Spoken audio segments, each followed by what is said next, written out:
জুবিনদাৰ মহাপ্ৰয়াণৰ পিছতে এটা বিশেষ গীতে বিশেষ চৰ্চা লাভ কৰিছিল। গীতটি হৈছে মই নথকাৰ অনুভৱ। 2021 চনৰ জন্মদিনৰ এদিন পূৰ্বে 17 অক্টোবৰত এই গীতটিত কণ্ঠদান কৰিছিল জুবিন গাৰ্গে।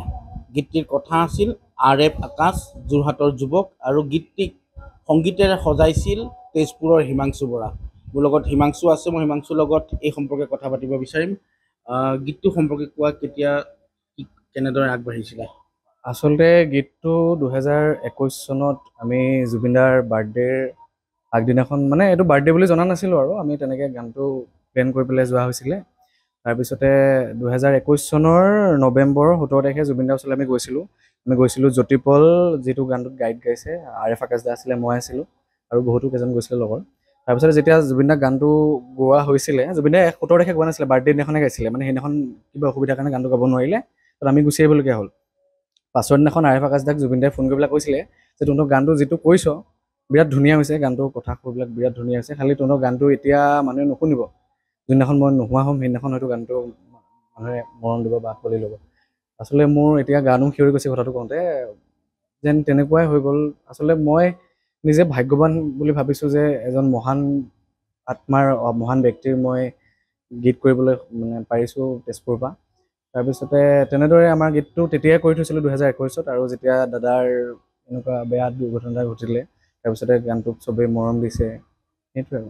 হয়, স্বাভাৱিকতে এটা ডাঙৰ কথা কৈ গৈছিল জুবিন গাৰ্গে এওঁলোকক যে মই মৰাৰ পিছত হয়তো গানটোৱে জনপ্ৰিয়তা লাভ কৰিব, আৰু মূলতঃ দেখা গ'ল সেয়াই যেন হৈছে।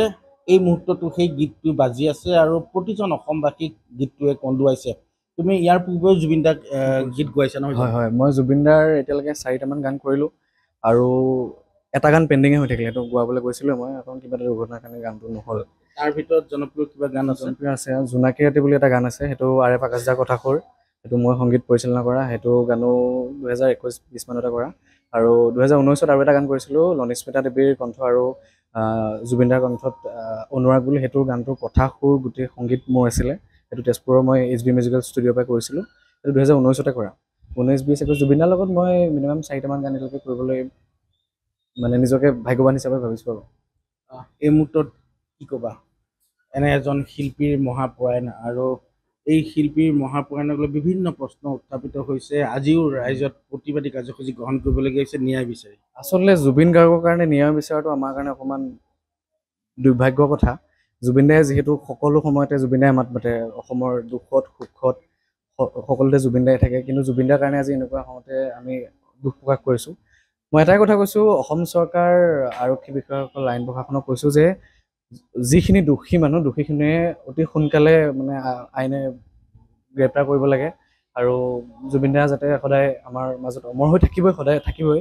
কিন্তু যিখিনি আমাৰ দোষী আছে, মই নামকেইটা নকওঁ আৰু এতিয়া, যিকেইজন আছে তেওঁলোকক সোনকালে আৰক্ষী বিষয়াই কৰায়ত্ব কৰিব লাগে। হয়, নিশ্চিতভাৱে। আৰু এয়া হৈছিল তেজপুৰৰ উদীয়মান সংগীত পৰিচালক হিমাংশু বৰা, আৰু এই বিশেষ গীতটিৰ সংগীত পৰিচালনা কৰিছিল হিমাংশুৱে, আৰু হিমাংশুৰ পৰিচালনাতেই জুবিনদাই গীতটিত কণ্ঠ নিগৰাইছিল। আৰু জুবিনদাই কোৱাৰ ধৰণেই তেওঁৰ মৃত্যুৰ পিছত গীতটোৱে জনপ্ৰিয়তা লাভ কৰিব, আৰু দেখা গৈছে কাৰ্যত সেয়াই। আজিও এই গীতটিয়ে অসমবাসীক কন্দুৱাই ৰাখিছে।